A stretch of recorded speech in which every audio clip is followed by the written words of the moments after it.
Cuarto, toda la Biblia es la palabra de Dios. Ahora llegamos al cuarto principio. Debemos declarar que toda la Biblia, las escrituras canónicas del Antiguo y el Nuevo Testamento, son la palabra de Dios. Asimismo, cuando hablamos de la autoridad de la escritura, nos referimos a esa propiedad por la cual exige fe y obediencia a todas sus declaraciones. Debo intentar justificar esta aseveración. ¿Por qué debemos defender la integridad de la Biblia, de la totalidad de la escritura y no meramente de algunos de sus pasajes? Ya he hecho referencia a la primera razón, esto es, que nos establece tal división o distinción en la Biblia misma. La Biblia viene a nosotros como un todo. En segundo lugar, la revelación en la escritura viene dada frecuentemente en términos históricos y por medio de la historia. No podemos separar estas cosas. Dios ha hecho declaraciones directas y también se ha revelado por medio de las acciones de los hombres y de otras maneras. La historia de otras naciones con las que se relacionó Israel también forman parte de ella.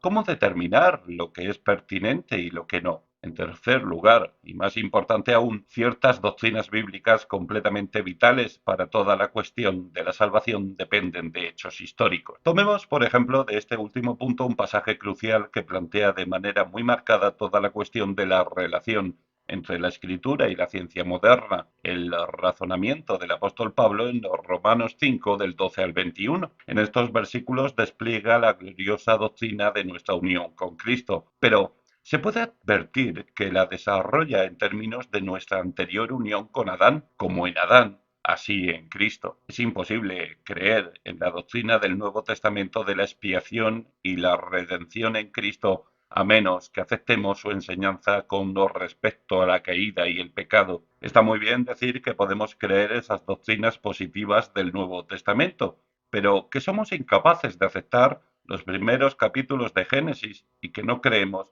en la doctrina de la caída. De inmediato se plantean ciertas preguntas fundamentales. ¿Por qué necesita el hombre la salvación? ¿Cómo ha acabado el hombre en la situación en la que se encuentra? ¿Ha caído el hombre de Dios o se está elevando progresivamente hacia él? ¿Vino Cristo para liberarnos de las consecuencias de la caída? ¿O simplemente vino para ofrecernos cierto estímulo para nuestro progreso y nuestra evolución? ¿Cuál de estas cosas es cierta? ¿Cuál es la naturaleza de la obra de Cristo por nosotros en la cruz? ¿Cuál es la naturaleza esencial de la expiación? Lo que asevero es que si nos atenemos a la enseñanza bíblica, no podemos separar la doctrina de la expiación de la doctrina de la caída y la doctrina del pecado, y eso nos enfrenta directamente a la cuestión de la historia. O bien, el hombre fue creado tal como nos dice Génesis, perfecto y luego cayó, o bien se ha ido desarrollando lentamente a partir del animal y jamás ha sido perfecto en absoluto. ¿Es una cosa o la otra? La enseñanza del Nuevo Testamento al respecto es completamente incuestionable. Vemos, pues, el peligro de empezar a separar las cosas y decir que al rechazar los primeros capítulos de Génesis simplemente rechazamos aquello que nuestro conocimiento científico considera imposible. Pero no nos limitamos a eso, rechazamos una parte esencial de la doctrina de la expiación. El apóstol desarrolla el mismo razonamiento en 1 Corintios 15. Es la presuposición básica en el alegato del Nuevo Testamento a favor de la doctrina de la reconciliación. Ciertamente podría reforzar ese argumento señalando que la enseñanza de nuestro Señor mismo está implicada de idéntica forma. Él creía en la enseñanza de la Biblia con respecto al origen del hombre. Creía que todos estos no eran más que tipos y sombras que le señalaban a él. Dice, no pensáis que he venido para abrogar la ley o los profetas, no he venido para abrogar sino para cumplir. Mateo 5:17. ¿Cómo pues rechazaremos estos hechos históricos? ¿Cómo podemos decir que no era más que un hijo de su época con la mentalidad de su tiempo y que aceptaba como hechos cosas que no eran científicamente ciertas, tal como ahora sabemos? ¿Cómo podemos decir todo eso y seguir creyendo en la autoridad del Señor? De inmediato nos vemos implicados en unas terribles contradicciones. Permítaseme ofrecer otro ejemplo de esto. En su respuesta a la pregunta de los fariseos con respecto al divorcio, nuestro Señor pregunta, ¿no habéis leído que el que los hizo al principio, varón y hembra los hizo? Mateo 19:4. ¿Aceptamos eso? Luego, En Juan 5:46 hallamos un ejemplo de la mismísima actitud en las innumerables citas que hace del Antiguo Testamento. Nuestro Señor habla claramente como alguien que acepta las escrituras del Antiguo Testamento. Esto se ha demostrado en varios libros y en diversas monografías que se han publicado recientemente con respecto a esta cuestión en particular. Permítase añadir otra cita que me parece más que suficiente en lo referente a esta cuestión. En Lucas 24:44 nuestro Señor habla a sus discípulos después de la resurrección y dice: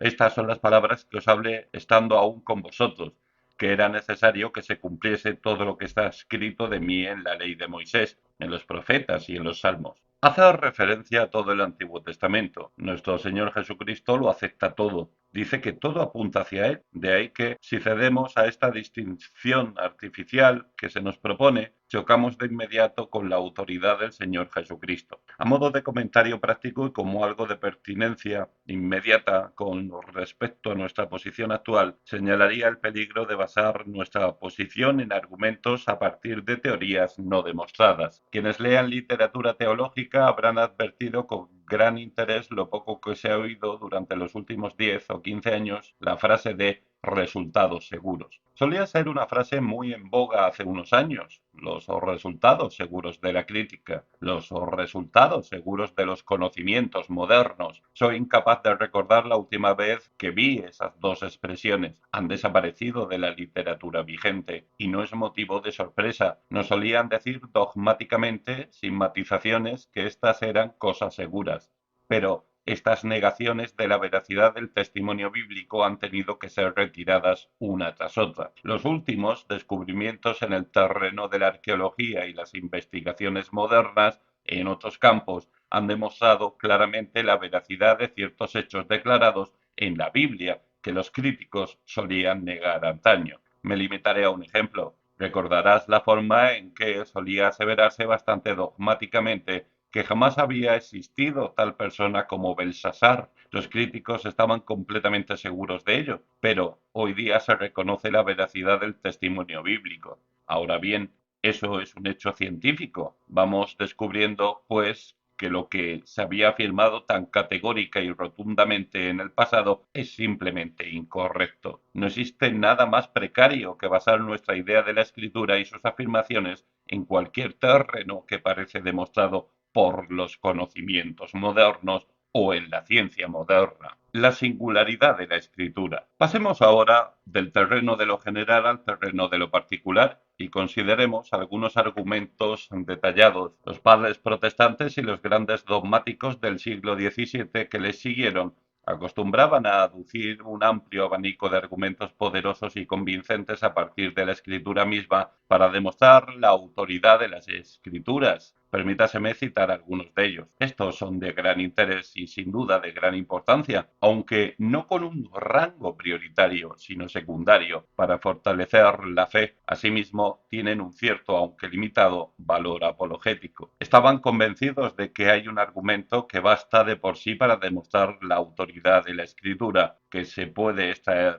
de lo siguiente. En primer lugar, señalaban la majestad de Dios, que habla de sí mismo en la escritura. Decían que el ser humano es incapaz de producir nada semejante. No podemos leer la escritura sin dejar de advertir la majestad de Dios, que se revela y se muestra a sí mismo. En segundo lugar, recalcaban la fiabilidad de la escritura, su honradez, su veracidad, la forma en que sus hechos se confirman en sí misma y en la historia secular. Luego proponían un tercer argumento, la sublimidad de los misterios revelados en la escritura. No podemos leer la escritura sin quedar impresionados por lo que Thomas Carlyle denominó en cierta ocasión sus infinitudes e inmensidades. Somos conscientes del hecho de que nos enfrentamos a misterios fundamentales y eternos. Hemos de confesar que cara a cara ante esto, las filosofías de los hombres y hasta las intuiciones más elevadas de los más inspirados poetas palidecen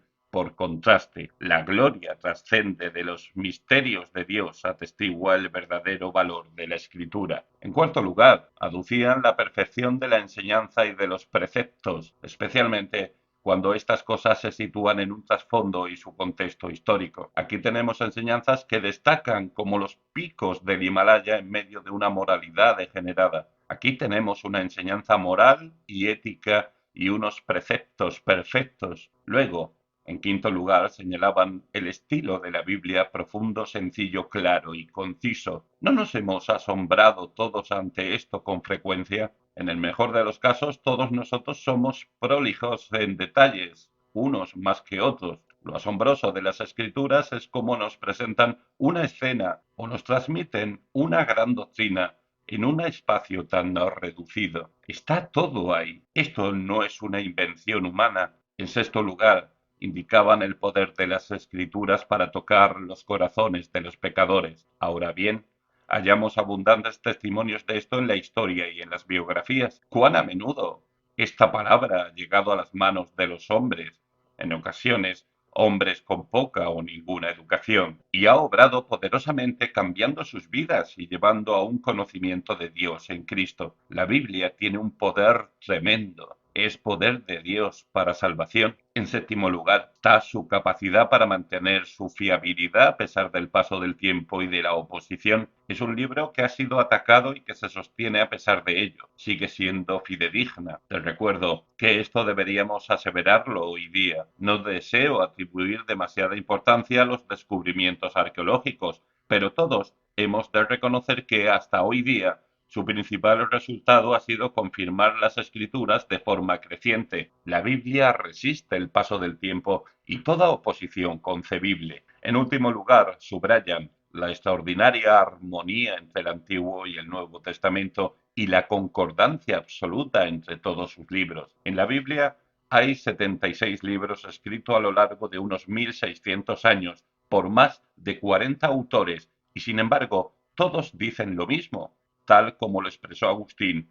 El Nuevo Testamento está latente en el Antiguo y el Antiguo Testamento está patente en el Nuevo. Hay una continuidad perfecta entre los temas del Antiguo Testamento y del Nuevo. Hallamos el mismo mensaje en todas partes. Sin duda, la unidad de la Escritura bastaría de por sí, aun cuando careciéramos de otra razón para atribuirle la autoridad suprema y definitiva. Es algo a lo que no podemos dar explicación alguna si no es en estos términos. Las son la palabra de Dios, de principio a fin, todas ellas y en su totalidad. Las afirmaciones de la escritura misma. Pero hay más, podemos ir más allá de esos argumentos generales que tanto gustaban a los padres. El argumento más importante de todos es que debemos creer en la autoridad de las escrituras porque las escrituras mismas reivindican esa autoridad. Se nos presentan como la palabra de Dios. Si miramos por un momento el Antiguo Testamento y el Nuevo Testamento por separado, lo veremos de forma especialmente marcada en el caso del Antiguo Testamento. No se puede leer el Antiguo Testamento sin sentir que en todas partes se da por supuesto que es la palabra de Dios. Las frases Jehová dijo, habló Jehová, vino palabra de Jehová, se utilizan, de hecho, en 3808 ocasiones en el Antiguo Testamento. Estos hombres nos dejan claro que no se trataba de sus propias ideas, no escriben como resultado de sus intuiciones, sus meditaciones y sus pensamientos, de ninguna manera. Afirman constantemente que vino la palabra de Jehová, que Jehová se manifestó y que Jehová dijo. Esa es la aseveración que se hace por todas partes. Ese es todo el trasfondo. Es una parte esencial de su mensaje. Y no solo el libro asevera esto, sino que los judíos siempre lo aceptaron y lo entendieron así. Ciertamente, daban por supuesto que sus escrituras eran la palabra de Dios. Dejemos que el apóstol Pablo hable por ellos en Romanos 3, 1 y 2, tras mostrar que los judíos eran igualmente culpables que los gentiles a ojos de Dios, hace una de sus grandes preguntas retóricas. ¿Qué ventaja tiene, pues, el judío? ¿De qué aprovecha la circuncisión? Responde, mucho, en todas maneras. Primero, ciertamente, que les ha sido confiada la palabra de Dios. Todos los judíos lo aceptaban. Diferenciaban entre esta literatura y todas las demás. Se daban, por supuesto, que estos libros eran los oráculos que les había confiado el Dios vivo. La enseñanza de nuestro Señor. Tal como te he recordado, nuestro Señor mismo aceptaba completamente esa postura. ¿Con qué frecuencia dice escrito está? Y remite a los hombres a eso como la autoridad última. Se enfrenta al ataque de Satanás con citas de las Escrituras. Ahí, por otro lado, muestra el valor que tiene para él y, tal como he señalado en las casi innumerables citas que hace, transmite y repite esta idea constantemente. Escuchemos algunas de ellas. En Marcos 12, 26 al 27 leemos: pero respecto a que los muertos os resucitan, ¿no habéis leído en el libro de Moisés cómo le habló Dios en la zarza, diciendo, como ves, cree en ese incidente como un hecho? Moisés no estaba empezando a ver cosas o a imaginarlas, ni expresando su experiencia en términos alegóricos. Acepta la historia. Yo soy el Dios de Abraham, el Dios de Isaac y el Dios de Jacob. Dios no es Dios de muertos, sino Dios de vivos, así que vosotros mucho erráis. En el relato de Mateo de este mismo incidente hallamos una adición significativa,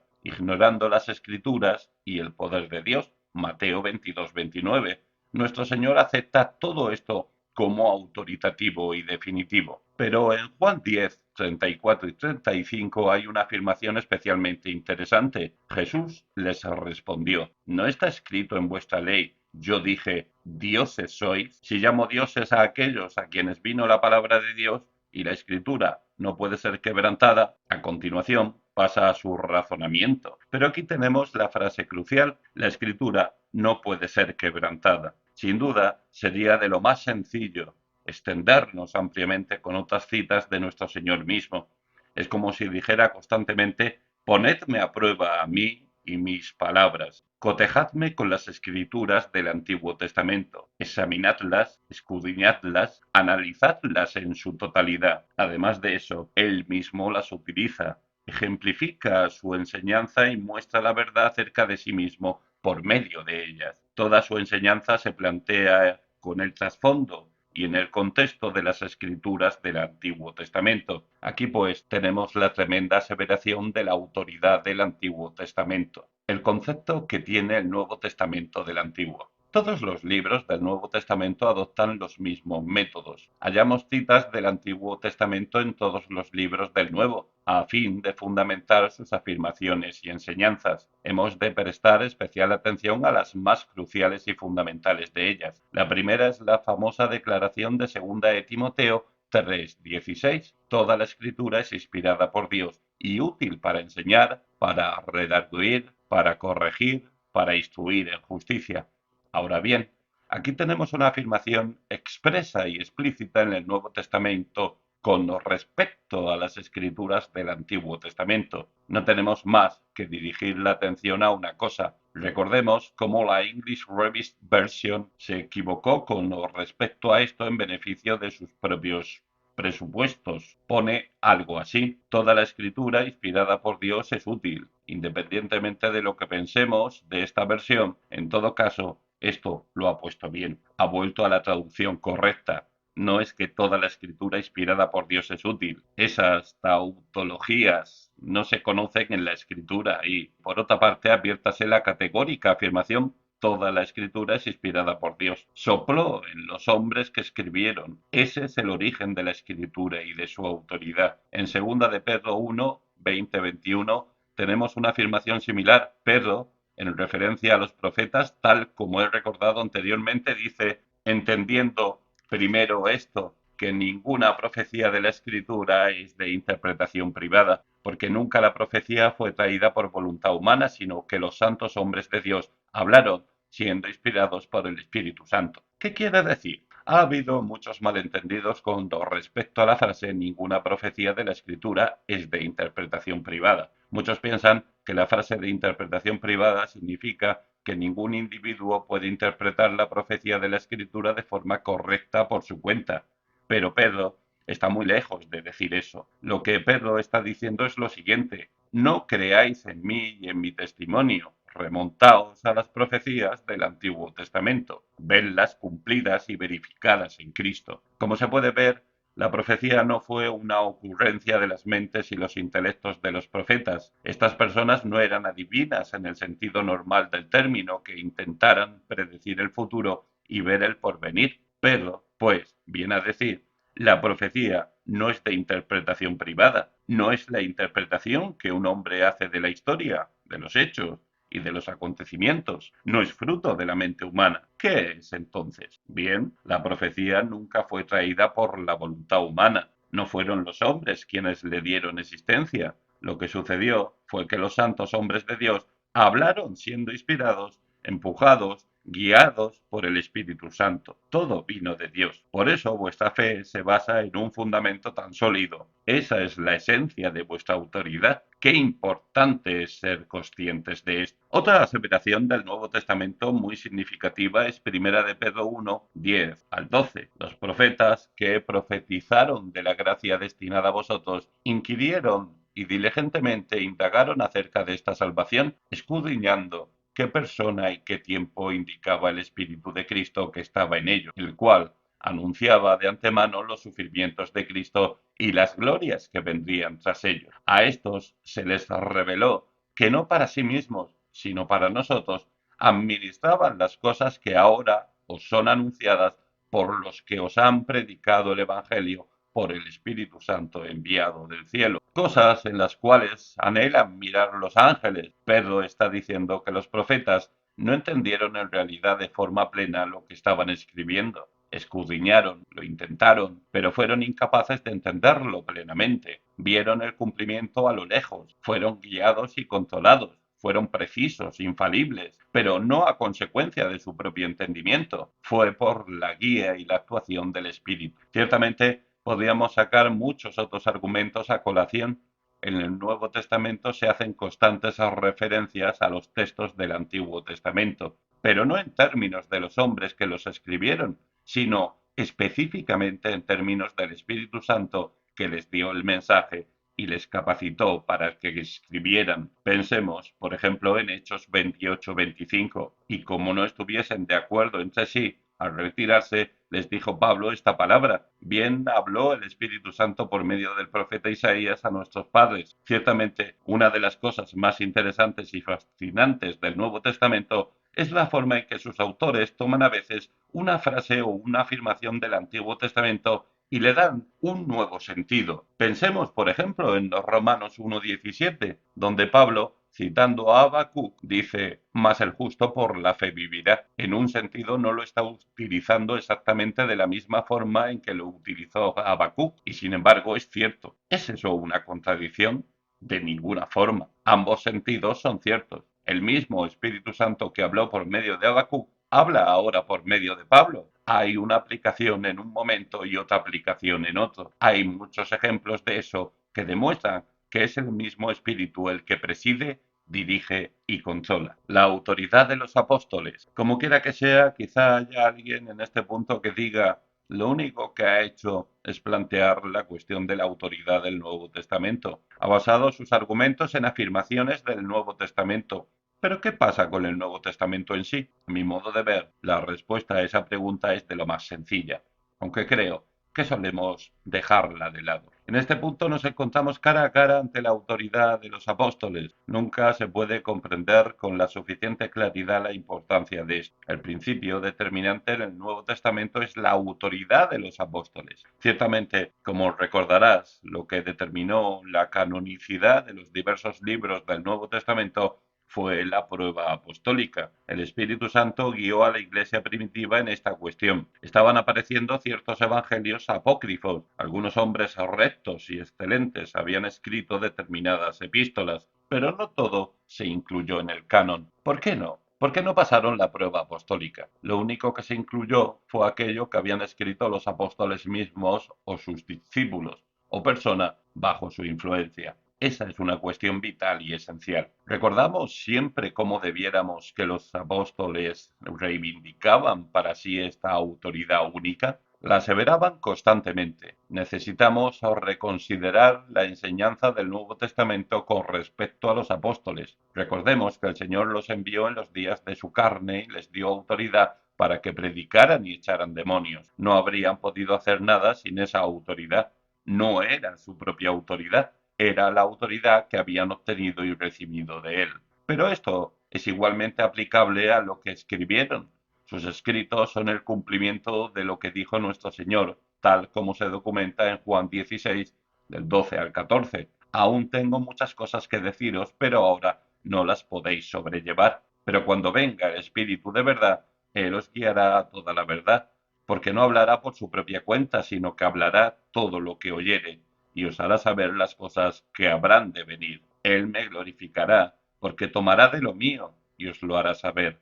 Ahora bien, los apóstoles siempre afirmaron que lo que decían y escribían era la confirmación y la verificación de esa promesa. No hablaban como hombres normales, hablaban como apóstoles. Observemos la forma en que se presentan a sí mismos en las epístolas. El apóstol Pablo recalca constantemente que tiene esta autoridad especial. Pablo, siervo de Jesucristo, llamado a ser apóstol, Romanos 1:1, lo que en realidad significa un apóstol llamado. Ese es todo el fundamento de su razonamiento y su enseñanza. Por eso razona como lo hace con los miembros de la iglesia en Corinto. Había algunos que habían ido por las iglesias cuestionando el derecho de Pablo a ser apóstol. Decían, este hombre no es un apóstol, no estuvo en compañía del Señor, ha venido después y es un intruso. Está presentándose a sí mismo y estableciendo su propia doctrina. Pablo se asegura siempre, pues, de aseverar que es un apóstol. Demuestra ese hecho con ciertas pruebas contundentes. La prueba suprema era que había visto al Señor resucitado, 1 Corintios 9:1. Nadie podía ser apóstol a menos que hubiera visto al Señor resucitado y ser así testigo de ello. Quizá alguien fuera muy espiritual, con una conversión veraz y una profunda percepción espiritual. Quizá fuera un excelente predicador, pero si no podía dar testimonio de la resurrección como un testigo ocular que había visto al Señor resucitado, no podía ser apóstol. Esa es la idea que hay detrás del razonamiento de Pablo en 1 Corintios 9:15. Como quiera que sea, para ser un apóstol no bastaba con haber visto al Señor resucitado, sino que debía poder afirmar y demostrar que el Señor mismo le había llamado y nombrado específicamente para el apostolado. Pablo, Pedro y Juan afirmaron eso mismo y toda su autoridad se fundamenta en eso. Cuando hablaban, pues no hablaban meramente como hombres. Escuchemos a Pablo en 1 Tesalonicenses 2:13, por lo cual también nosotros sin cesar damos gracias a Dios de que cuando recibisteis la palabra de Dios que oísteis de nosotros, la recibisteis no como palabra de hombres, sino según es en verdad la palabra de Dios, la cual actúa en vosotros, los creyentes. Eso es lo que afirman. Hablaban como hombres enviados por Dios, con una autoridad limitada a los apóstoles. Ciertamente el apóstol Pablo lo expresa de manera muy categórica en algunas ocasiones, como en Gálatas 1:8. Mas si aún nosotros o un ángel del cielo os anunciare otro evangelio diferente del que os hemos anunciado, sea anatema. Es imposible ser más categórico que eso. Escuchémosle de nuevo en los siguientes versículos. Mas os hago saber, hermanos, que el evangelio anunciado por mí no es según hombre, pues yo ni lo recibí ni lo aprendí de hombre alguno, sino por revelación de Jesucristo. No estoy predicando, viene a decir Pablo, lo que me han dicho o enseñado otros apóstoles. Predico de forma coherente con su enseñanza, pero ni siquiera la obtuve de ellos, la he recibido del Señor Jesucristo, porque primeramente os he enseñado lo que asimismo recibí, 1 Corintios 15:3, y lo recibió del Señor. Su autoridad es directa, esa es la autoridad apostólica. Eso es lo que reivindicaban tanto en su predicación como en sus escritos. El resultado es que alguien como el apóstol Pablo, un hombre esencialmente humilde, no vacila en decir lo siguiente cuando escribe a los filipenses en el capítulo 3:17: Hermanos, sed imitadores de mí. Ahora bien, eso sería de una egolatría intolerable si no estuviera hablando como apóstol. Todos ellos escribieron con autoridad, reprenden, redarguyen, ordenan y piden que se les imite, que se esté de acuerdo con ellos y se camine de la misma manera que ellos. Esa es la reivindicación de los apóstoles. No solo eso, es interesante observar que esta era una reivindicación aceptada y reconocida por otros. Consideremos la extraordinaria forma en que el apóstol Pedro lo reconoce con respecto al apóstol Pablo. Está haciendo referencia a la segunda venida y al fin del mundo y dice, como también nuestro amado hermano Pablo, según la sabiduría que le había sido dada, os ha escrito casi en todas sus epístolas hablando de ellas, de estas cosas, entre las cuales hay algunas de entender. las cuales los indoctos e inconstantes tuercen como también las otras escrituras para su propia perdición. Segunda de Pedro 3, 15 y 16. Concede a los textos de Pablo la categoría de escrituras. Los apóstoles reconocían entre sí la autoridad divina que les había sido dada. Y más interesante aún, todos los cristianos primitivos la reconocían, se sometían a ella, aceptaban la palabra de los apóstoles, aceptaban sus decisiones, era algo aceptado universalmente. Ciertamente se puede ir más lejos aún. Ya te he recordado que la iglesia primitiva también la aceptaba. Por eso la prueba de la canonicidad era la prueba apostólica. En otras palabras, la afirmación que se hace en todas partes es que la iglesia se edifica y se fundamenta en los apóstoles y profetas. Efesios 2:20 y siguientes. No tenemos ninguna otra autoridad. ¿Qué sabemos del Señor Jesucristo fuera del testimonio de estos hombres y de sus enseñanzas? La autoridad de los apóstoles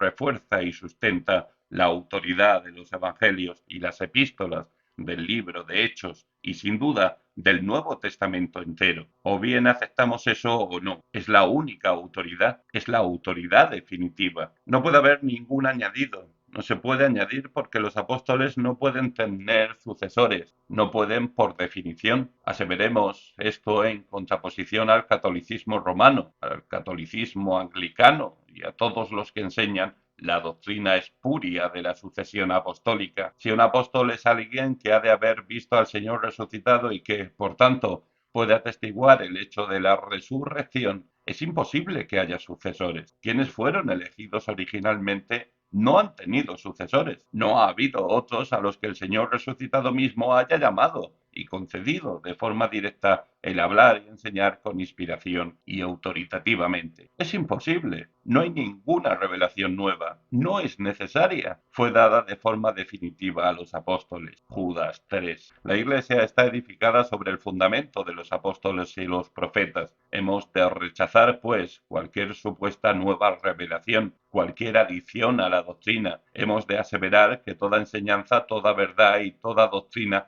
han de verificarse a la luz de las Escrituras. Aquí tenemos la revelación de Dios mismo, entregada por partes y con una claridad creciente en el Antiguo Testamento hasta culminar finalmente en el cumplimiento de los tiempos, con la revelación perfecta, definitiva y absoluta del Hijo de Dios. Él, a su vez, instruye y revela su voluntad y su enseñanza a estos apóstoles. Les otorga una autoridad única, les llena con la capacidad y el poder que necesitan y les proporciona la enseñanza esencial para el bienestar de la Iglesia y del pueblo de Dios. Solo podemos edificar sobre esta autoridad única y exclusiva. La elección que tenemos ante nosotros hoy día es tan simple como la de aquellos primeros cristianos en aquellos tiempos antiguos. O bien aceptamos esta autoridad o bien aceptamos la autoridad de los conocimientos modernos, la ciencia moderna, el entendimiento y las capacidades del ser humano. Es una cosa o la otra. No nos dejemos confundir por el argumento moderno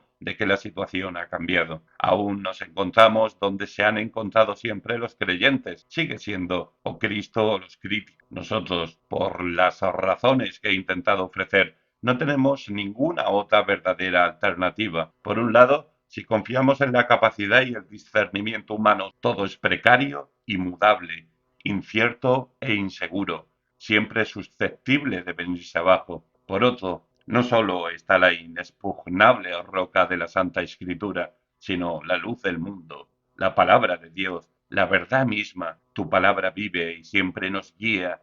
Quien su verdad cree, recibe alegría. El Señor de la Iglesia declara, el cielo y la tierra pasarán, pero mis palabras no pasarán. Lucas 21:33. Son palabras que permanecen a pesar del paso del tiempo, palabras que permanecen a pesar de la muerte, palabras que tendremos ante nosotros durante toda la eternidad, porque el Hijo de Dios mismo ha dicho, no he venido a juzgar al mundo, sino a salvar al mundo. El que me rechaza y no recibe mis palabras, tiene quien le juzgue. La palabra que he hablado, ella le juzgará en el día postrero. Juan 12:47 y 48.